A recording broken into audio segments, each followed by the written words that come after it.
The final panel of the day is Lessons in Leveling Up Your Games Audience and Maintaining a Strong User Base, chaired by Gemma Witchalls. So I'll let you come up and... Oh, have you got your panelists?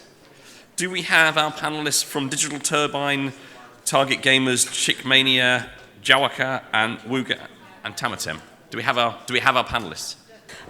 So my name is Gemma. I'm the editor of PocketGamer.biz, if you didn't meet me earlier on. So this panel is about growing strong. It's lessons in leveling up your games audience and maintaining a strong user base. So what I'm going to do is allow you to introduce yourselves briefly instead of me trying to do it, and then we'll carry on with some questions. Shorouq? Shorouq, if you want to start. Of course. My name is Shorouq. Hi. Go sit down. I actually work at Tamatem Games. I'm a product manager there, and I currently kind of head and direct the product department. So I work on product management, game production, and I'm also involved in the game licensing part of our operations. Fantastic, thank you. So everyone's joining now. Yeah. I'm not sure that one's on actually. That one's a bit quiet. Test. Matar. 1, 2. Oh, perfect. Thank you. Yes, my name is Elena. I'm head of performance marketing at Wooga. And Wooga is a mobile developer based in Germany. We're developing story-driven casual games. And since 2018, we're also part of Playtika Group. Yeah, my team is, maybe you heard June Journey. It's one of our biggest titles, so you probably... It's #1 hidden object game in the market. Go ahead. Awesome. So my name is Thamer Matar. I'm the business development manager at Jawaker. And we're a social gaming app with over 40 plus games on our mobile app, based in Jordan, Amman. Thank you. If you'd like to introduce yourself. Yeah. Hello, everyone. I'm Mustafa Swiedan. I'm the head of the studio at Mania Entertainment. We're an independent gaming studio. We have more than 5 games with 5 million downloads and 100K daily active users. Yeah, I'm the head of the products there in the studio. Fantastic. Okay, so we'll crack on with some questions, and if our final speaker arrives, I'll scoot over there. So the first thing I'd like to ask is your opinions about the most important trends in user acquisition for developers to consider at the moment. And if we could I'll start with you on my left, Mustafa, if that's all right. Yeah. Sorry, what was the question? So the most important trends in user acquisition. So if developers are thinking about. Yeah. So basically, one of the most important things I noticed is seasonality in terms of trends. So for instance, we tend to lower our the marketing spent on the beginning of summer because people are most likely to spend time on their phones, and we try to hire our budgets on the starts of the winter, before Ramadan, before those kind of things, and especially when you're operating on a limited budget, you have to be very smart with those kind of things. Okay, yeah, that's really interesting. Who'd like to go next on this? Yeah. I think from our end, I would like to mention maybe 2 things that kind of go hand in hand, which are focusing on your creatives or your ads when you are working on performance marketing in specific, because I think it's very important that you're continuously optimizing, always staying up to date with the latest trends, what's happening around you, in order to be able to capture your users' attention and get them to actually download your game and play it. And of course, that comes hand in hand with data analysis and tracking. So you have to be very scientific about the way that you actually look at your ads and your creatives, and always optimize on your first 3 seconds, your CTA, your elements, your graphics. So I think there is this scientific side of the best way to acquire your user with the right creative in order to grab their attention. Getting a balance, essentially, of those things. Absolutely. Tamar? Yeah. For us, I'd say choosing the right UA channels. Understanding your target audience. For example, are they in the golf? Usually Snapchat's pretty heavily used in the golf. So focusing on that versus Jordan would be Facebook and Instagram. So understanding your target audience and then choosing the right channels for your A campaigns. It's very, very crucial. And Elena, do you have anything to add to it? Yeah, definitely. Just after talking to industry friends and being at some conferences as well, we definitely identify a trend of game developers starting to think about marketing media mix modeling a little bit more. And obviously it comes into hand with all the recent industry changes, iOS 14, tracking. There's a rumored Google Privacy Sandbox coming next year, so there are lots of things to think about. And lots of companies, including Wooga, we're already thinking ahead of how to do marketing mix modeling internally, which basically will be helping us to decide where is the most efficient way to spend your budget in the future, whether it's TV campaigns, whether it's paid channel, social channels, or search networks, and so on. So how useful do you think it is to profile your audience, your target audience, before going ahead with this stuff? Is it actually a useful thing to do, or is it not necessarily the right? We do segmentation analysis, which are actually quite powerful analysis for product teams as well, because product will understand which features users are responding better, what actually motivates them to play as well. But this is also something very vital and helpful for our marketing team as well. Because when you do segmentation analysis, you understand your user much, much better, like what's driving them to come back, what features they like, and then you also can approach your creative strategy very differently. So I can give you an example. I mentioned John Journey. It's one of the biggest hidden object games on the market. And we also, despite having that the main mechanic is to find hidden object, but it also has some social features, for example. So people can join clubs, play together, spend some time. So there is a little bit of a competition even happening.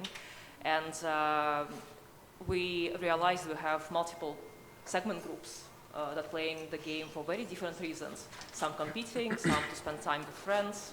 And that also help us to approach our creative strategy very differently.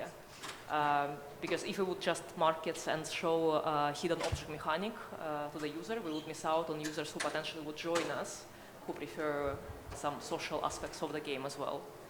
So yeah, this definitely helps. Tama was agreeing that you did. Yeah, absolutely. No, I agree with that. And I also agree, I mean, knowing your target audience is very, very crucial. Understanding, their age range, genre, the genres they're interested in, segmentation in terms of male or female. It's very, very important for your A campaigns, especially when you come up with these high quality creatives. So I do agree with what you said. Do you want to add anything to this? No, No, I think she had the Everyone's nail in on the agreement. head. They nailed it. That was easy. Covered everything. Okay, so talking about user retention, again, thinking about developers and developers who are kind of looking for advice, what should they be mindful of in order to keep their users happy, active, coming back to the game? I'll start with you this time, Mustafa. Yeah. For us, it's like it depends on the game, but from our experience, we can say that constant live ops is one of the major things that not only just keeps the users, but also encourages them to convert into paying users and stuff like that.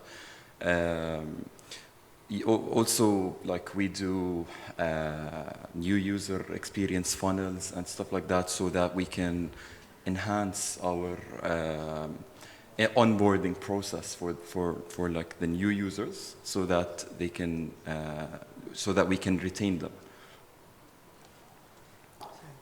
Okay. Yeah, okay, that makes sense. Yeah. So I was writing notes at the same time. Shorouq, would you like to add to this? Yes, absolutely. I think performance of the app is also very important nowadays. I think with better technologies, you need to provide a very high-performing game and make sure its health metrics are doing well and you're well above the benchmarks that are set on an industry standard.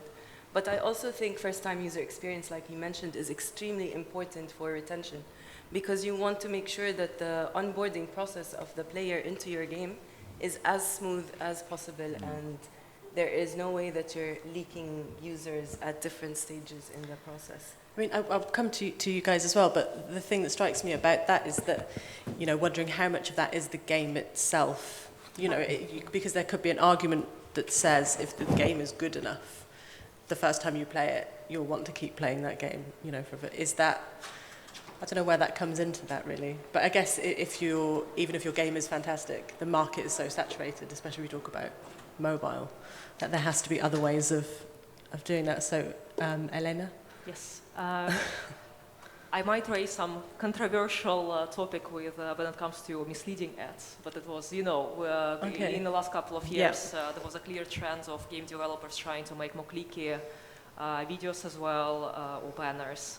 And the question obviously was arising that do people stick into the game or they still continue playing? At Wooga, we decided very, very long time ago that we coming up with creatives to not promise something that does not exist in the game in the first place. So I think we kind of already avoiding potential retention issues on a very early stage when we attracting these users to the game, because they know what to expect, they know what's actually available there. Yeah, you're not creating these false expectations that you can't then live up to. So that's like from a marketing perspective, that's for us a no-brainer that we're not promising something that just simply doesn't exist there. Yeah. And Tama? I mean, the retention numbers are, I think, one of the most important numbers on the gaming industry. Knowing your day 1, day 3, day 7, also the cost per day 1, day 3, day 7 is very, very crucial for your marketing budget, and to know what's working and what's not working. Is your user acquisition marketing campaigns working, or is it retention layers that you're facing error with? So absolutely.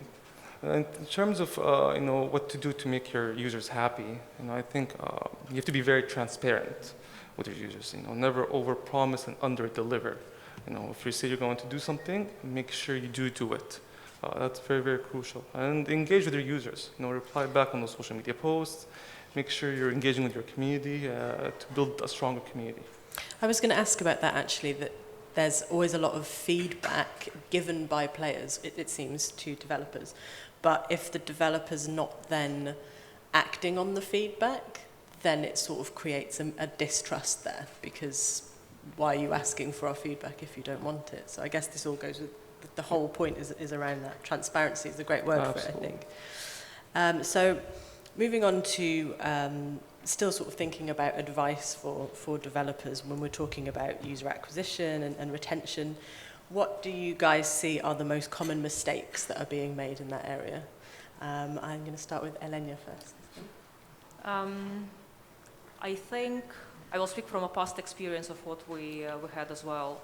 I think learning about your audience on a very, very early stages is crucial, and it's not early stages when product team came up with a product, came to marketing team and asked, hey, market this game. It shouldn't be this way. I think marketing team should be involved on a very, very early stages of even concepting and ideation, because we need to understand, is there a market for this game? Do people want to play this game, or we're completely on the off track? That's something that we learned also in the past years, that marketing team should get involved on the very, very beginning of the development process. Yeah, that's an interesting point, actually. Would you like to add to that? Yeah, one of the most important mistakes is that people tend to think that those things are final, and that like if you have a bad retention, then you have a bad game. But like most of the time, you can fix those kind of mistakes, and like we've had a recent issue with that, and we were able to fix it and increase like the KPIs to a success metric. And yeah, usually people think that like if my retention is bad, then okay, let's kill the game. But you can still work on it and fix and like see if you use healthy analytics, you can fix those issues. Yeah, I was going to ask, how do you know for sure if it's the game that's the problem? Yeah, well, it goes down as the game fun enough for us. So that would be okay, like so then can we do a focus group and like see where the issue is? And okay, yeah. then we can start building on that. We can do A/B testing and see whether like the onboarding is working on like A or B, and then we move on from that. Yeah, fantastic. Shorouq? Sure. I think iteration is definitely a very important thing that people miss most of the time. But I want to reiterate on Elena's point of the synergy between the product and the marketing team. I think that's a very important thing that a lot of people miss, where marketing would need to go beyond the normal metrics that you track for your campaigns, and it goes well into the first-time user experience, retention up to day 7, for example. And even beyond that, we constantly work together on the persona we're targeting, on the motivations we need to work on the pain points we want to actually focus on in our creatives to get users to download our game. So I think that synergy is very important, and it has to happen from the get-go and not be an afterthought after you've actually launched the game. Yeah. I agree with that. Yes, synergies between marketing and product is very, very crucial. And a big mistake developers usually make is that you want to focus on bringing in users, but you don't have a strategy to retain them. And retaining users is a whole other ballgame so you're not wasting money or donating to Mark Zuckerberg on Facebook, pumping out these UA campaigns. So it's very, very important. Yeah. Okay. So moving on, I don't know if you were here for the previous talk, which was really interesting, and Ted was talking about pricing things differently for different areas of the world, for example, and how important that was. So how does that apply, the sort of geographical, regions, when we're talking about things like UA and retention? Like, does it matter? Does it make a difference where your audience is in the world? What are your thoughts about that? Yeah, of course. Like, most importantly, it depends also on the game. We've had, we had a game that was very successful in Saudi Arabia, and we tried to penetrate the Indian market with the same ad sets and the same stuff, with minimum localization, and we failed miserably. While we tried it on another game that is not region locked, and it worked perfectly. So it goes down to the game itself, and then you'd have to see what's trending on that geographical location at that time, and try to make it work for that audience. So just using a different strategy depending on the... Yeah, basically. So Thamer, if we can go to you next about this. Yeah, absolutely. I mean, I think we at Jawaker face the same thing. We have users globally, and using, for example, the same UA campaigns for all global markets won't work. So different geographies, you have to use different strategies and also different channels, to figure out where your users are, what they enjoy watching, and the type of creatives also. And on top of that, localization is very, very crucial. If you're pushing out UA campaign in Indonesia, not the same UA campaign will work in Saudi Arabia or for example, in Brazil. Also, games plays a role too. So you have to kind of have a specific goal that you want to attain, and implement that strategy to attain that goal. I guess a lot of this is, before I come to you, that it's cultural rather than, it's not just about language localization, it's about culture, it's about all kinds of different things. So what can you add to that for us, Shorouq? I think it kind of takes us back to profiling, because we were just talking about that, and this is profiling based on geography. One thing I do have to note here is that a lot of people consider the MENA or the Arabic-speaking market as one chunk or one region, but in reality you do have differences across that region. You have North Africa that is very different from the Levant region, which is also very different from the GCC. And when you're profiling, you have to account for all of that with literally everything you're doing for your user. So it starts with acquisition, but it also moves down the funnel to your onboarding, to your promotions, to your live operations, even your personas. When you're coming up with different user journeys, you kind of have to account for all these different types of users and make sure that you account for them in your work, essentially. Would you like to add something? Yeah, I actually have an example of how important that is. So Journey, again, coming back to our biggest title, we have 1.7 million daily users, daily active users, and from all over the world, US, Europe, Asia. One of the top markets is actually Japan and Korea, and the game itself is Western looking, it was designed in Germany, so we didn't really do culturalization, we didn't change how our characters are looking, for example. But what we did, how we approached it, we partnered with the local agency as well in Japan and Korea.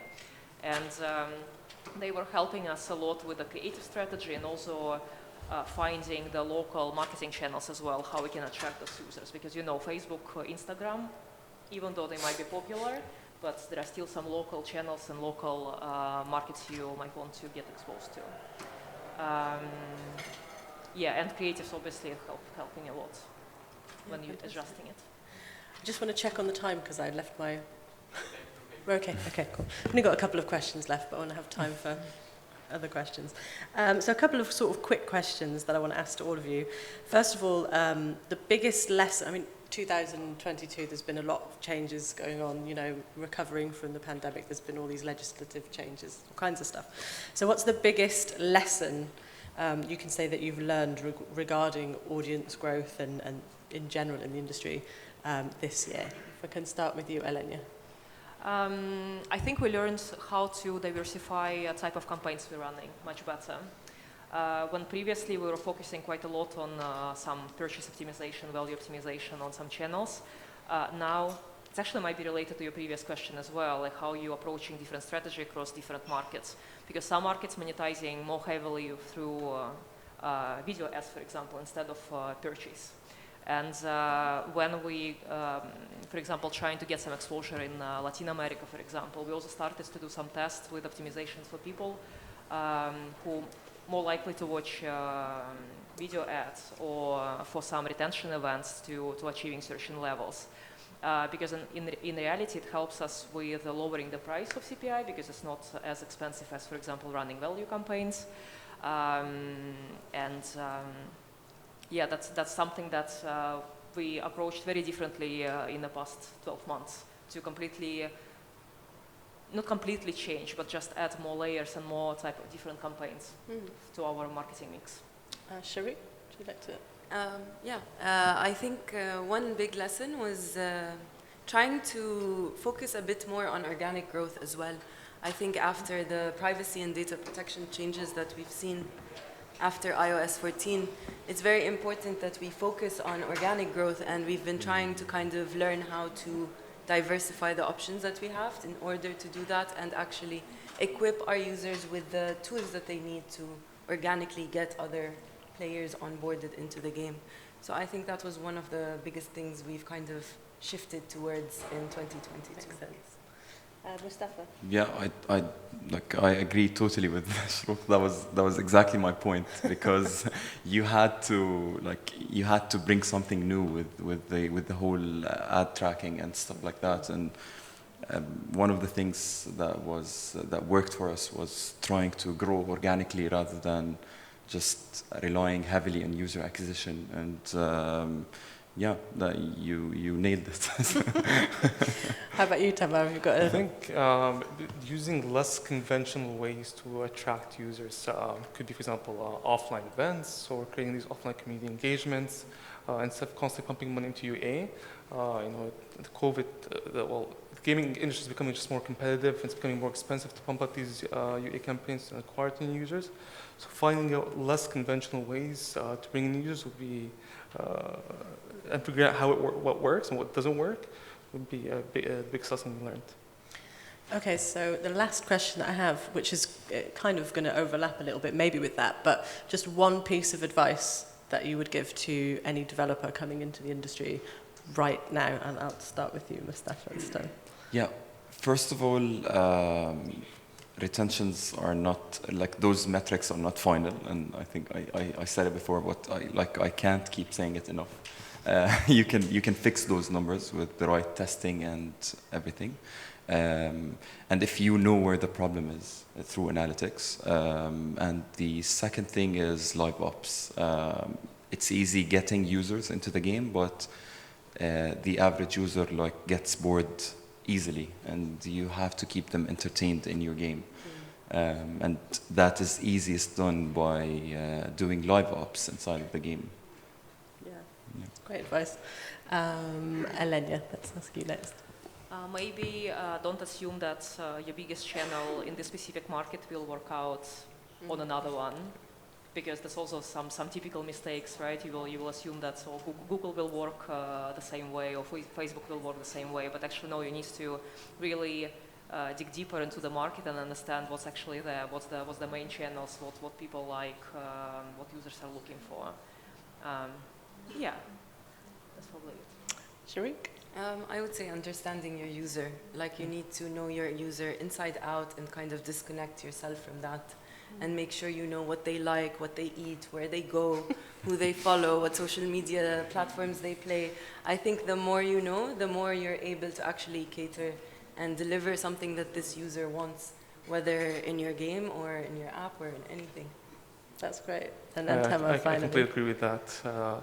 And another one I'd say is my monetization, right? When you're developing a game, figuring out ways to monetize, have that from day zero. Don't just focus on just gaining users. Yeah. You have to figure out a way to make money in the end, and that's what matters, and that's how 'Cause then you businesses won't are have a made. game. It's a business in the end, right? So figuring out your monetization strategy and testing out different monetization strategies that work and that don't work as early as possible. Don't wait till you, for example, attain a certain amount of users, and then focus on monetization. Brilliant, thank you. That's the end of my, sorry, there's one really persistent fly. Does anybody have any questions for any of our panelists in the audience? No? Oh yes, there's something. Have we got the microphone again to... Thank you, and hello, and thanks for the information. I actually wanted to ask about everything going on with ATT and iOS. So how should a small studio cope with these changes and the implications on onboarding a user? All of these approvals that now I need to get from the user, which is competing with my game's onboarding, and I know I have just only that many seconds to either retain or lose that user. So, what would you advise small studios to do? Thank you. Does anybody want to jump in on this particularly? Sure, I can jump in. I'm sure the ATT approval pop-up has had so many research points and articles published about it, but I think you want to make it as smooth as possible for your user, and the sooner you do it, the better. I also think you should explore the implementation of the events within your game as well, to make sure you're tracking your campaigns properly and being able to optimize on them. Does anybody else want to add? Yeah, one thing that worked for us was like having a previous pop-up kind of like we're going to show you this because in order to keep the game free or something, we need to track your data and enhance the gameplay, and you can smooth the player into knowing why they're allowing you to track their data.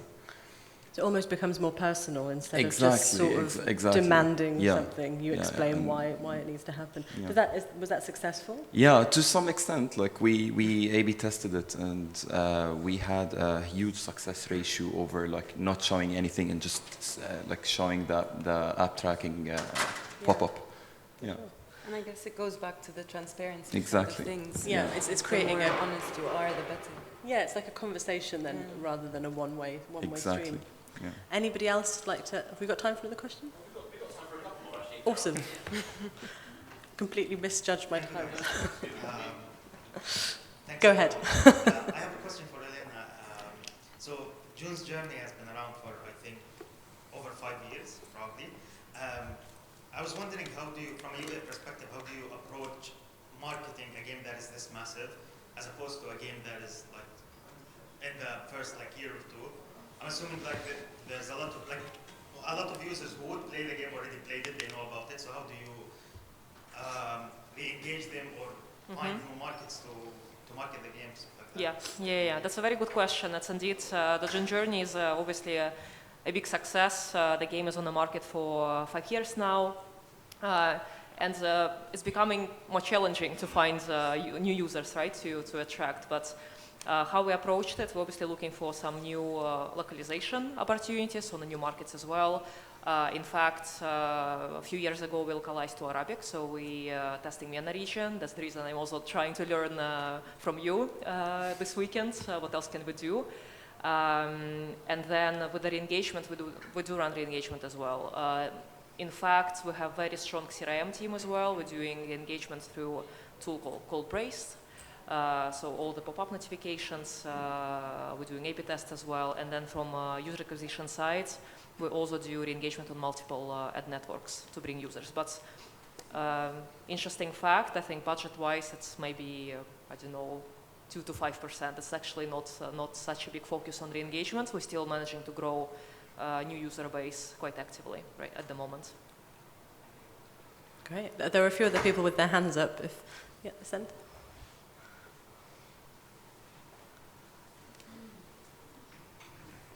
Thank you so much for your time. I have a question from a student perspective as someone who's studying UI UX right now. My question is, how do you remain unbiased when you are searching in other regions outside of your own knowledge, I mean? Oh, interesting. Does anybody have a... I can go ahead. Yeah? I think testing is a big one. So user testing is very important. You can try to reach users globally very easily nowadays. It's actually very easy to find gaming communities all around the world. And once you do, you can propose your game and actually interview some people, get them to play it, get some feedback on that. And that's a very, very good way to understand where your product or your game stands within the community as well. Thank you. You're welcome. Is there anybody else who wants to... I think we've probably got time for one more, if anyone wants to jump in. There were definitely more hands up before, and people have got shy now. Everyone's going, there's a microphone, I don't want to talk into the microphone. I was going to ask, just following on from what you were talking about, Elena, about community management. Do you have like a dedicated community management team? Somebody who's... We do.